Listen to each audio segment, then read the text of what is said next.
Good morning दोस्तों, स्वागत है आपका राजस्थान जी के अड्डा 24/7 यूट्यूब चैनल पर।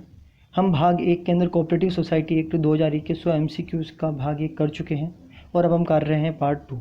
चलिए स्टार्ट करते हैं। फर्स्ट क्वेश्चन, निम्नलिखित में से सोसाइटी के सदस्य के रूप में किसे शामिल नहीं किया जा सकता? किसी भी अदर सोसाइटी को, राज्य सरकार को, संविदा करने योग्य व्यक्ति को, वित्तीय बैंक को। आपको हर क्वेश्चन के बाद 10 सेकंड का वक्त मिलेगा जिसमें आप अपना आंसर सोचकर तैयार रखिएगा।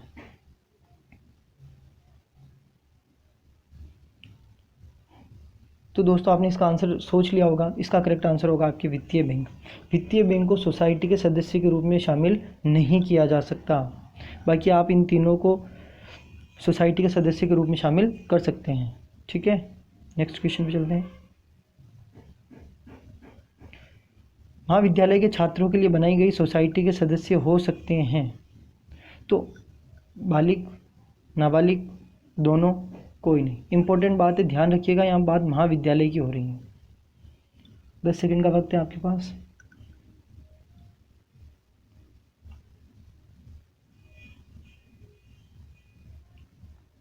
तो दोस्तों इसका करेक्ट आंसर होगा आपके दोनों। अर्थात आपके जो महाविद्यालय की जो बात आती है तो यहाँ पर आपके आयु की कोई सीमा, आपकी आयु की कोई सीमा नहीं होती।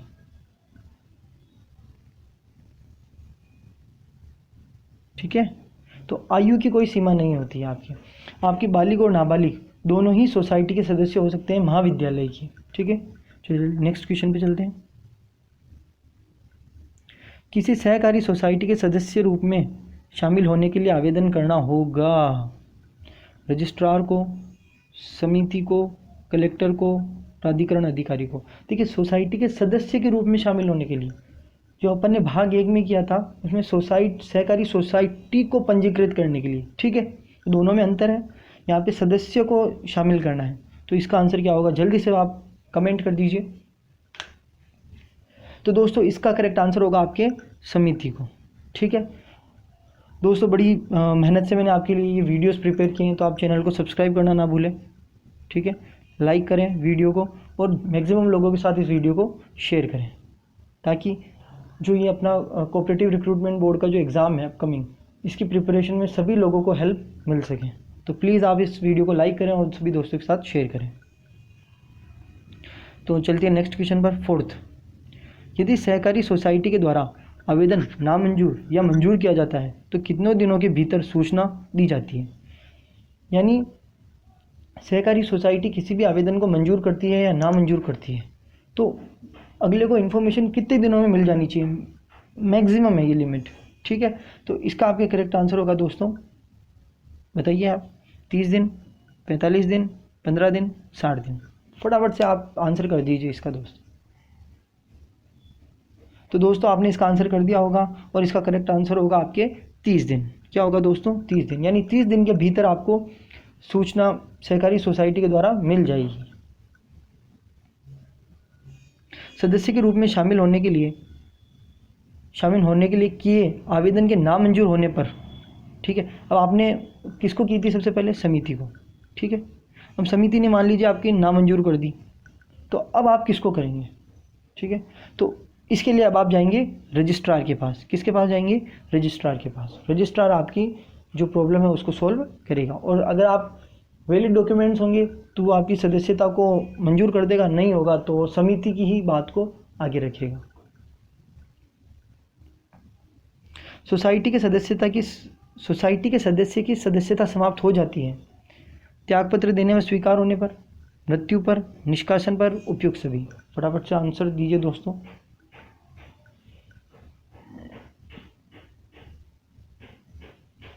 तो दोस्तों आपने इसका आंसर कर दिया होगा। इसका सही उत्तर है उपयुक्त सभी।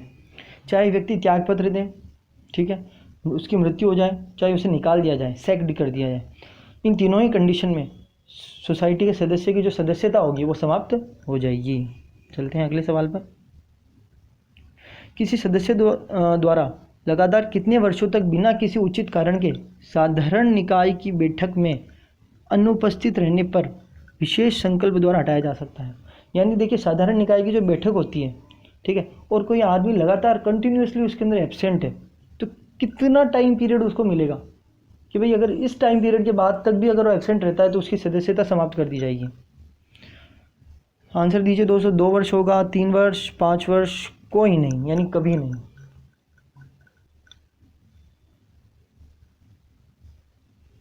आपने आंसर कर दिया होगा दोस्तों, इसका सही उत्तर है आपके ऑप्शन नंबर 2, यानी 3 वर्ष तक। अगर 3 वर्ष तक कोई आदमी किसी साधारण निकाय की बैठक में शामिल नहीं हो रहा है तो विशेष संकल्प द्वारा उस सदस्य को हटाया जा सकता है। तो इसका करेक्ट आंसर क्या होगा दोस्तों, क्या होगा दोस्तों, 3 वर्ष। ठीक है, नाम मात्र के सदस्य का अधिकार नहीं होता है। नाम मात्र का जो सदस्य होता है सोसाइटीज़ के अंदर, ठीक है, उसका अधिकार किस पर नहीं होता, अंशों का हकदार नहीं होता, पर मत देने का अधिकार नहीं होता, दोनों या कोई नहीं। फटाफट से आंसर कर दीजिए दोस्तों, बड़ा सिंपल सा क्वेश्चन है और इम्पोर्टेंट क्वेश्चन है। ऐसे ही क्वेश्चन आ जाते हैं और हम मतलब इनको अटेम्प्ट नहीं कर पाते हैं एग्ज़ाम में। तो इसका सही उत्तर होगा दोस्तों दोनों। जो नाम मात्र का सदस्य होता है वो ना तो अंशों का हकदार होता है, ना ही मत देने का अधिकार होता है। दोस्तों में जब जो भी टर्मिनोलॉजीज कीवर्ड्स आ रहे हैं, जैसे नाम मात्र का सदस्य है, साधारण निकाय की बैठक, तो इनका एक अलग से सेपरेट थ्योरी का लेक्चर लेकर आएंगे। चलते हैं अगले सवाल पर। सोसाइटी का कोई भी सदस्य अपने अधिकारों का जब तक प्रयोग नहीं कर सकेगा जब तक कि उसके द्वारा, आगे जो क्वेश्चन है वो ये पूरा है, उसके द्वारा, ठीक है दोस्तों।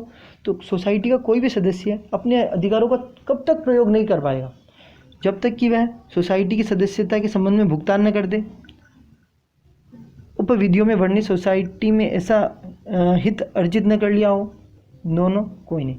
तो दोस्तों इसका सही आंसर मैं बताता हूँ आपको, इसका सही आंसर होगा आपके दोनों, यानी जब तक सोसाइटी का सदस्य सदस्यता के संबंध में भुगतान ना कर दे, साथ ही उपविधियों में वर्णित सोसाइटी में हित अर्जित ना कर ले, तब तक वह सोसाइटी के अधिकारों को प्राप्त नहीं कर सकता। ठीक है, तो थोड़ा दोस्तों फटाफट करेंगे अपन। सोसाइटी के प्रत्येक सदस्य को कितने मत देने का अधिकार है, 2, 3, 1, 5, फटाफट बताइए दोस्तों। तो इसका आंसर होगा आपके ऑप्शन नंबर 3, यानी 1 मत दे सकता है कोई भी, प्रत्येक सदस्य 1 मत दे सकता है। सहकारी सोसाइटी के सदस्य द्वारा मत दिया जा सकता है व्यक्तिगत उपस्थित होकर, उसके द्वारा नियुक्त प्रतिपुरुष द्वारा, दोनों स्थिति में कोई नहीं। फटाफट से आंसर दीजिए दोस्तों कमेंट बॉक्स में। तो देखिए बड़ा जनरल सा इसका आंसर है, आपने कर दिया होगा। व्यक्तिगत उसकी उपस्थिति होनी चाहिए, तभी उसका मत वैध होगा और मत माना जाएगा। अगर वो अपनी जगह किसी और को भेजता है तो ये मत वैध नहीं होगा। किसी सहकारी सोसाइटी का सदस्य जो किसी अन्य सोसाइटी का भी सदस्य है, उस अन्य सोसाइटी उसके मत का प्रतिनिधित्व किया जा सकता है। किसके द्वारा, मतलब एक ही व्यक्ति ऐसा है जो किसी अन्य सोसाइटी का भी सदस्य है, ठीक है, तो उस अन्य सोसाइटी में उसके मत का प्रतिनिधित्व कौन कर सकता है। तो इसका आंसर मैं बताऊंगा दोस्तों, इसका आंसर है आपके ऑप्शन नंबर 3, यानी अध्यक्ष भी कर सकता है, उपाध्यक्ष भी कर सकता है। अगर आपका अध्यक्ष एब्सेंट है, ठीक है, तो आपका उसका रिप्रेजेंटेशन कौन करेगा, उपाध्यक्ष। यानी कोई सदस्य जो 2 सोसाइटीज़ के अंदर रजिस्टर्ड है तो और वो एक सोसाइटी में नहीं आ पाता है, तो उसका रिप्रेजेंटेशन अध्यक्ष या उपाध्यक्ष कर सकता है। किसी सहकारी सोसाइटी का व्यक्तिगत सदस्य सहकारी सोसाइटी की कुल अंश पूंजी के कितने भाग तक अधिकतम अंश ले सकता है। ठीक है, कुल अंश पूंजी के, सोसाइटी की कुल अंश पूंजी के कितने तक अधिकतम अंश ले सकता है। दोस्तों फटाफट से इसका आंसर कर दीजिए आप एक बार। तो दोस्तों इसका आंसर है आपके 1/5। क्या है आंसर दोस्तों, 1/5, यानी जो सोसाइटी की कुल अंश पूंजी है उसका केवल 1/5 ही अधिकतम भाग ले सकता है कोई भी व्यक्तिगत सदस्य। ठीक है, इंपॉर्टेंट क्वेश्चन है दोस्तों, ध्यान रखिएगा। और मैं आपको ये जो सभी PDFs हैं, ठीक है, प्रेजेंटेशंस की, ये मैं आपको अपने टेलीग्राम चैनल पर प्रोवाइड करवा दूंगा। टेलीग्राम चैनल का लिंक आपको डिस्क्रिप्शन में मिल जाएगा, तो आप वहाँ से जाकर इसकी PDF ले सकते हैं। साथ ही दोस्तों आप चैनल को सब्सक्राइब जरूर कर दीजिए, ठीक है, और वीडियोस को लाइक और शेयर कर दीजिए। और भाग 1 का भी लिंक मैंने डिस्क्रिप्शन में डाल दिया है, तो आप वहाँ से देख लें। चलते हैं अगले क्वेश्चन पर। सहकारी सोसाइटी के किसी सदस्य की मृत्यु की दशा में उसका शेयर का किसे अंतरण किया जाता है? ऑप्शन नंबर 1, नियमों के अनुसार नामित व्यक्ति को। 2, मृत सदस्य के वारिस को। 3, वैधानिक प्रतिनिधि को। 4, उपयुक्त सभी।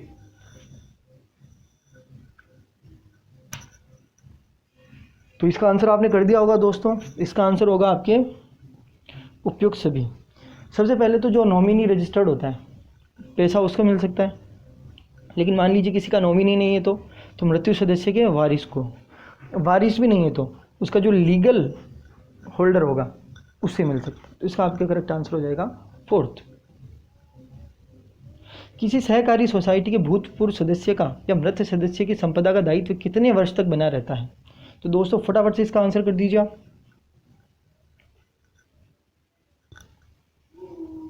तो दोस्तों इसका आंसर होगा आपके 2 वर्ष, यानी 2 वर्ष तक, ठीक है, भूतपूर्व सदस्य या मृत सदस्य की संपदा का दायित्व सहकारी सोसाइटी पर बना रहता है, ठीक है। 2 या 2 से अधिक सोसाइटी का समामेलन होने के बाद नई सोसाइटी के रजिस्ट्रेशन के उपरांत प्रत्येक सोसाइटी का क्या होगा? फटाफट बता दीजिए दोस्तों। जैसे मान लीजिए ये सोसाइटी है ए, ये सोसाइटी है बी, ये सोसाइटी है सी। अब इन तीनों का समामेलन हो चुका है, ठीक है। तो अब इंडिविजुअल इन सोसाइटीज़ के साथ क्या होगा, ये आपको आंसर देना। तो आपने आंसर दे दिया होगा दोस्तों। इसका आपके करेक्ट उत्तर है ऑप्शन नंबर 4। उस प्रत्येक कंपनी का रजिस्ट्रेशन रद्द हो जाएगा, प्रत्येक जो सोसाइटी है उसका विघटन माना जाएगा, निगमित निकाय के रूप में उसका अस्तित्व समाप्त हो जाएगा, ठीक है, और समामेलन के बाद एक नई सोसाइटी फॉर्म हो जाएगी। चलिए अगले सवाल पे चलते हैं। रजिस्ट्रार द्वारा उपविधियों में संशोधन के लिए प्रस्ताव सोसाइटी को भेजा जाता है, तो सोसाइटी को कितने माह के भीतर इस पर विचार करना होता है? फटाफट से जवाब दीजिए दोस्तों। 2 माह, 3 माह, 1 माह, 6 माह।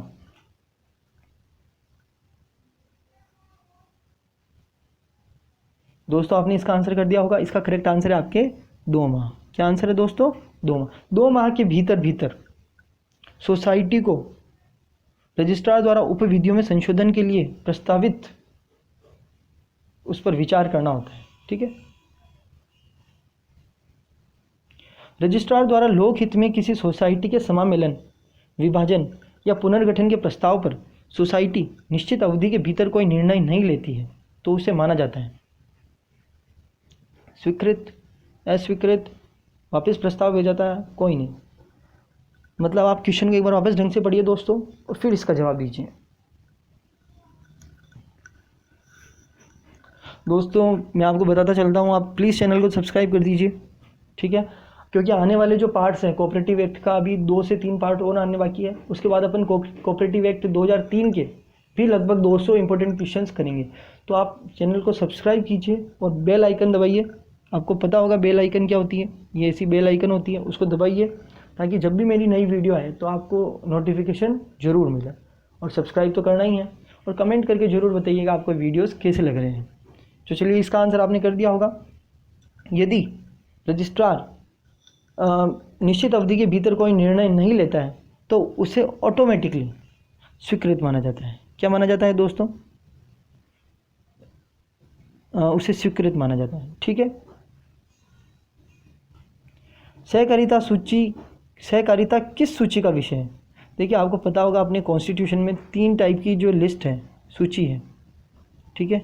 कौन कौन सी सूची? राज्य सूची, संघ सूची और समवर्ती सूची, ठीक है। तो इसका सही जवाब होगा दोस्तों आपके राज्य सूची। तो सहकारिता किस सूची का विषय है? राज्य सूची का विषय है। तो देखिए अपने कल 20 क्वेश्चन किए थे, आज 20 हो गए, यानी टोटल 40 हो गए, ठीक है। ये नंबरिंग थोड़ी मिस्टेक हो गई थी, इस हिसाब से 40 टोटल 40 क्वेश्चन हो गए, ठीक है। अब चलते हैं नेक्स्ट। तो देखिए इसलिए मैंने यहाँ से 41 नंबर डाला है ताकि आपको पता रहे कि अपन कितने इंपॉर्टेंट क्वेश्चंस कर चुके हैं अब तक टोटल। सहकारी सोसाइटी में अंतिम प्राधिकार सदस्यों के देश में निहित होगा। तो दोस्तों इसका सही उत्तर है आपके साधारण निकाय। सहकारी सोसाइटी में अंतिम प्राधिकार सदस्यों के साधारण निकाय में निहित होगा। 42 वार्षिक साधारण बैठक प्रत्येक सहकारी सोसाइटी किस प्रायोजन के लिए बुला सकती है?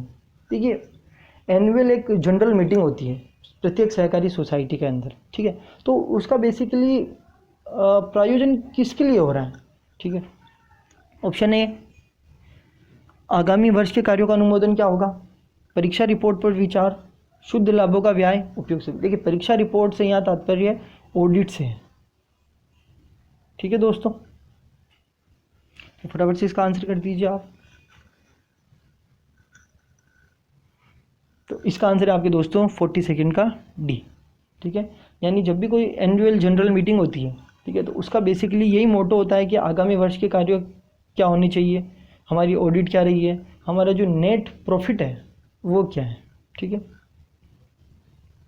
43 यदि वार्षिक साधारण बैठक निर्धारित समय के भीतर नहीं बुलाई जाती है तो रजिस्ट्रार या उसके द्वारा अधिकृत व्यक्ति द्वारा बुलाई गई बैठक के व्यय का भुगतान कौन करेगा? 43 क्वेश्चन का आंसर करिए दोस्तों।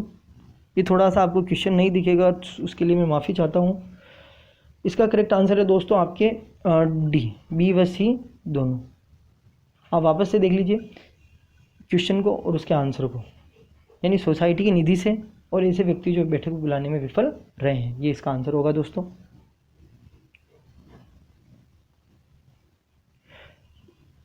यदि वार्षिक साधारण बैठक निश्चित अवधि के भीतर नहीं बुलाने पर रजिस्ट्रार द्वारा ऐसी समिति के सदस्यों को निर्वाचित होने के लिए कितनी अवधि हेतु अयोग्य घोषित कर सकता है? बड़ा अच्छा क्वेश्चन है दोस्तों। आप एक बार सवाल को ढंग से पढ़िए, फिर इसका आंसर करिए दोस्तों।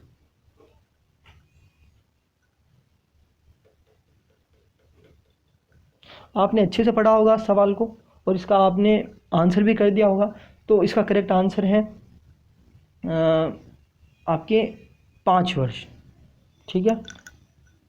यानी हो क्या रहा है, आपकी एक फिक्स टेन्योर में आपकी जो एनुअल जनरल मीटिंग होती है वो आप बुला नहीं पा रहे हैं, ठीक है। तो रजिस्ट्रार ऐसी समिति के सदस्यों को 5 वर्ष तक अयोग्य घोषित कर सकता है।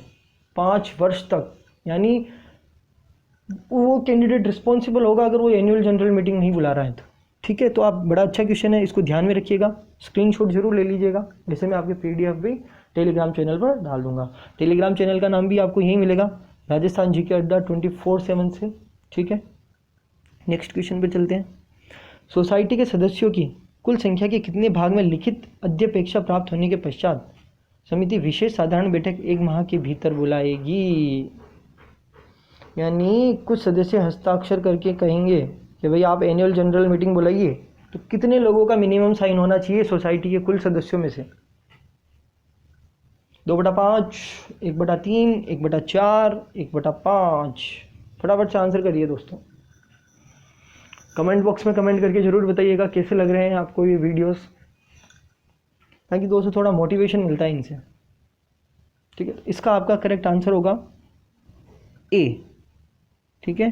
2/5 सदस्यों के जो आपके अध्यपेक्षा लिखित होना चाहिए, तो उसके 1 माह के भीतर आपकी जो विशेष साधारण बैठक होती है वो बुलाई जाएगी।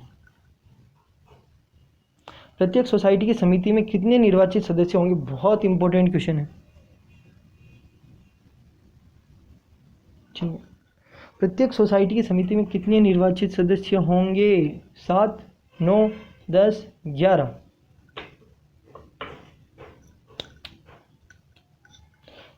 आपने आंसर कर दिया होगा दोस्तों। इसका करेक्ट आंसर होगा आपके 11, ठीक है।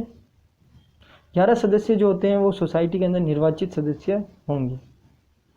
समिति के प्रत्येक सदस्य को, चाहे वह राज्य सरकार के द्वारा नामांकित सदस्य भी हो, कितने मत देने का अधिकार होगा?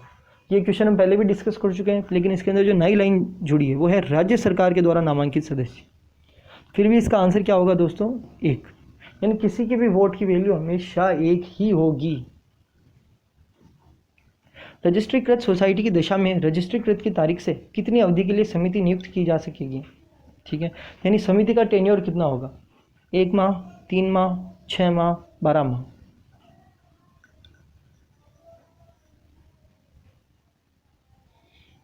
दोस्तों आपने इसका आंसर कर दिया होगा। इसका करेक्ट आंसर है आपके बी, 3 माह। ठीक है। किसी ग्राम सेवा सोसाइटी, कृषक सेवा सोसाइटी की समिति में किस वर्ग का कम से कम एक सदस्य होगा? एससी का एक होगा मिनिमम, ओबीसी का मिनिमम एक वुमन होनी चाहिए, या उपयुक्त?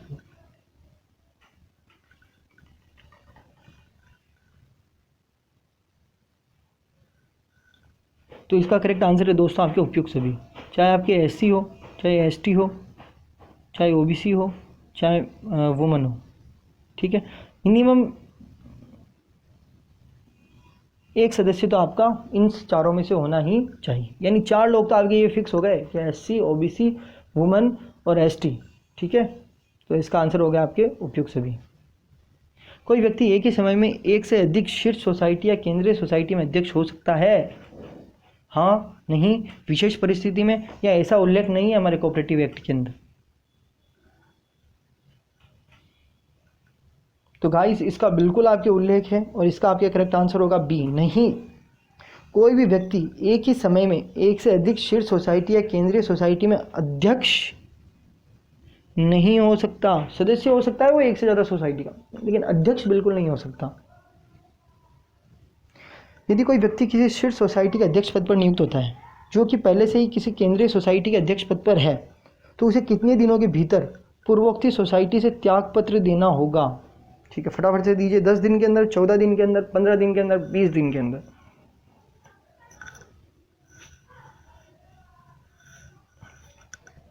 इसका करेक्ट आंसर है दोस्तों 14 दिन के भीतर। अपन ने देखिए पिछले जो क्वेश्चन था, ठीक है, इसके अंदर ही पढ़ा है कि अपन एक से ज़्यादा सोसाइटी का वो अध्यक्ष नहीं हो सकता। लेकिन मान लीजिए वो बन गया, ठीक है, तो बनने के बाद उसे कितने दिन के भीतर? तो 14 दिन के भीतर उसे अपनी पूर्वोत्तर सोसाइटी से त्यागपत्र देना होगा। ठीक है दोस्तों। राजस्थान साहूकार अधिनियम 1964 के अनुसार साहूकार किसी सोसाइटी का अधिकारी निर्वाचित होने के लिए पात्र है? तो सबसे पहले आप ये देख लीजिए, अधिनियम 1964 किससे रिलेटेड है? साहूकार अधिनियम 1964। तो इसका आंसर होगा दोस्तों आपके बी, बिल्कुल नहीं। अगर आप साहूकार हो तो इसका मतलब ये नहीं कि आप अधिकारी निर्वाचित हो सकते हैं कोऑपरेटिव सोसाइटी में। ठीक है। कोई भी व्यक्ति समिति के सदस्य के रूप में निर्वाचन के लिए पात्र नहीं होगा यदि उसके कितने बच्चे हैं? ये देखिए आप सब बता सकते हैं, 2 से ज़्यादा। अगर 2 से ज़्यादा उसके बच्चे हैं तो वो कोऑपरेटिव सोसाइटी में सदस्य के रूप में निर्वाचित नहीं हो सकता। तो इसका करेक्ट आंसर हो जाएगा आपके 3। ठीक है दोस्तों, चैनल को सब्सक्राइब जरूर कर दीजिएगा और वीडियो को लाइक और शेयर कीजिएगा अपने दोस्तों के साथ, और सभी फेसबुक और व्हाट्सएप ग्रुप में जिसमें आप जुड़े हैं ज़्यादा से ज़्यादा लोगों तक आप ये वीडियो पहुँचाइए, ताकि मुझे मोटिवेशन मिले आगे भी, ताकि मैं आपको और अच्छे से अच्छी क्वालिटी के वीडियोस प्रोवाइड करवा सकूँ। किसी सहकारी सोसाइटी की समिति में सरकार सदस्य नाम निर्दिष्ट करने का अधिकार रखती है, तो अधिकतम कितने कर सकती है? यानी होता क्या है, हर कोऑपरेटिव सोसाइटी के अंदर गवर्नमेंट खुद कुछ ना कुछ, अब यहाँ से सरकार का तात्पर्य क्या है? अगर आपको नहीं आता है तो भाग 1 में जाकर देखिए आप, वहाँ पे मैंने इसका भी एक अच्छे से MCQ करवाया है आप। ठीक है। तो सरकार से यहाँ तात्पर्य राज्य सरकार से, क्योंकि हम पढ़ ही चुके हैं भाई, जो सहकारिता है वो आपके स्टेट का सब्जेक्ट है, कॉन्करेंट अपने कॉन्स्टिट्यूशन के अकॉर्डिंग। ठीक है। तो यहाँ सरकार राज्य सरकार हो गई, तो राज्य सरकार क्या करती है, हर सोसाइटी के अंदर कुछ सदस्यों को नॉमिनेट करती है। ठीक है। तो कितने अधिकतम सदस्यों को नॉमिनेट कर सकती है दोस्तों? इसका सही उत्तर है आपके ऑप्शन बी, यानी 3 सदस्यों को मैक्सिमम नॉमिनेट कर सकती है अपनी गवर्नमेंट। सरकार किस प्रकार की सोसाइटी में सदस्यों को नाम निर्दिष्ट कर सकती है? देखिए अपने प्रीवियस क्वेश्चन पढ़ा कि मैक्सिमम 3 लोगों को कर सकती है। अब पूछ रहा है कि भाई आप किस प्रकार की सोसाइटी में सदस्यों को नाम निर्दिष्ट कर सकती हैं? जहाँ सरकार ने शेयर पूंजी में विदत किया है, किसी सहकारी सोसाइटी की पूंजी निर्माण में अप्रत्यक्ष रूप से वृद्धि की हो, सरकार ने ऋण पत्रों पर ब्याज के भुगतान की गारंटी दी हो। तो इसका करेक्ट आंसर होगा दोस्तों आपके उपयुक्त सभी। ठीक है। शीर्ष सोसाइटी की दशा में यदि समिति या सदस्य को हटाया जाता है तो उसे दिया जाएगा। देखिए थोड़ा सा क्वेश्चन गायब हो गया है, चलिए, पर अगर ऐसा कोई क्वेश्चन आता है दोस्तों तो इसका आंसर होगा आपके सी, राज्य सरकार। ठीक है। यदि किसी सहकारी सोसाइटी की समिति को हटाया जाता है तो उनके कार्यों के प्रबंधन करने के लिए अधिकतम कितने माह की अवधि के लिए सरकारी सेवक को प्रशासक के रूप में नियुक्त किया जाए। यानी क्या हुआ, सोसाइटी जो है ना उसकी समिति को हटा दिया गया है, उसका विघटन कर दिया गया है, तो अब उसके वर्क मैनेजमेंट करने के लिए गवर्नमेंट जो है ना किसी गवर्नमेंट ऑफिसर को वहाँ मैनेजमेंट के लिए भेजती है, तो उसे कितने माह के लिए मैक्सिमम भेजा जा सकता है। तो इसका आंसर दोस्तों होगा आपके ऑप्शन नंबर बी, 6 माह के लिए। यानी 6 माह के बाद आपको समिति का गठन करना ही होगा। जब धारा 61 के तहत सोसाइटी के परिसमापन का आदेश दिया जाता है तो सोसाइटी के अभिलेख और संपत्ति का प्रभार धारा 63 के अधीन किसे सौंपा जाएगा। देखिए भाग 1 में भी हमने इस क्वेश्चन के रिगार्डिंग डिस्कस किया था दोस्तों, फटाफट से आप इसका आंसर कर दीजिए। ठीक है, हम वीडियो को ज़्यादा लंबी खींचेंगे नहीं, क्योंकि क्या होता है थोड़ा सा बोरिंग टाइप हो जाता है जब वीडियो जो थोड़ी लंबी होती है। तो अपन मैक्सिमम क्वेश्चंस करने की कोशिश करेंगे, लेकिन घास भी नहीं काटेंगे। क्वालिटी के साथ समझौता नहीं होना चाहिए, क्वांटिटी के कारण क्वालिटी के साथ समझौता अपन नहीं करेंगे। तो इसका आंसर सही दोस्तों, इसका सही आंसर होगा आपके समापक। समापक जो होता है ना उसी को ये संपत्ति का प्रभार सौंपा जाएगा। 59वां क्वेश्चन, यदि मजिस्ट्रेट के पास किसी सोसाइटी के अभिलेखों के दुरुपयोग रोकने के लिए आवेदन प्राप्त होता है, मजिस्ट्रेट के पास सोसाइटी के अभिलेख रिकॉर्ड्स के दुरुपयोग रोकने के लिए आवेदन प्राप्त होता है, तो मजिस्ट्रेट वारंट जारी कर किस रैंक से नीचे के पुलिस अधिकारी को तलाशी के लिए अनधिकृत नहीं कर सकता। यानी हाईएस्ट पोस्ट तो कुछ भी हो सकती है, डीएसपी, एसपी, डीआईजी, आईजी, लेकिन मिनिमम कौन सी रैंक होनी चाहिए वो होगी आपके एसआई, सब इंस्पेक्टर। ठीक है दोस्तों, सब इंस्पेक्टर से नीचे के रैंक जैसे एएसआई हो गया, हेड कांस्टेबल हो गया, इनको नहीं भेज सकते आप कि आप जाइए सोसाइटी, कोऑपरेटिव सोसाइटी के अंदर जाके उनके रिकॉर्ड्स की जांच कर लीजिए कि वहाँ पे कोई गड़बड़ हो रही है नहीं हो रही, नहीं, केवल एसआई या ऊपर से रैंक के अधिकारी। सहकारी सोसाइटी की समितियों के सभी निर्वाचन के लिए निर्वाचक नामावली तैयार करने का अधिकार किसके पास होता है। देखिए दोस्तों, फिर से थोड़ा सा मिस्टेक हो गई यार। ठीक है, तो चलिए आप क्वेश्चन को पढ़ लीजिएगा। बाकी निर्वाचक नामावली की बात कर रहे हैं, हमने पढ़ा है जो सहकारिता है, ठीक है, वो राज्य सूची का विषय है, आप देख लीजिएगा। और राज्य सूची में जब भी इलेक्शन वगैरह कुछ होता है तो वो करवाती है राज्य निर्वाचन आयोग। ठीक है, तो आप एक बार इसका स्क्रीनशॉट ले लीजिए अच्छे से, तो इसका करेक्ट आंसर भी आपके हो जाएगा राज्य निर्वाचन आयोग। क्या हो जाएगा दोस्तों, राज्य निर्वाचन आयोग। तो दोस्तों इसी के साथ हमारा ये ख़त्म होता है सेशन आज का। हम पार्ट 3 लेके आएंगे, जिसके अंदर कोशिश करेंगे हम अगले पार्ट के अंदर लगभग 80 से 100 क्वेश्चन का नेक्स्ट वीडियो लेकर आए।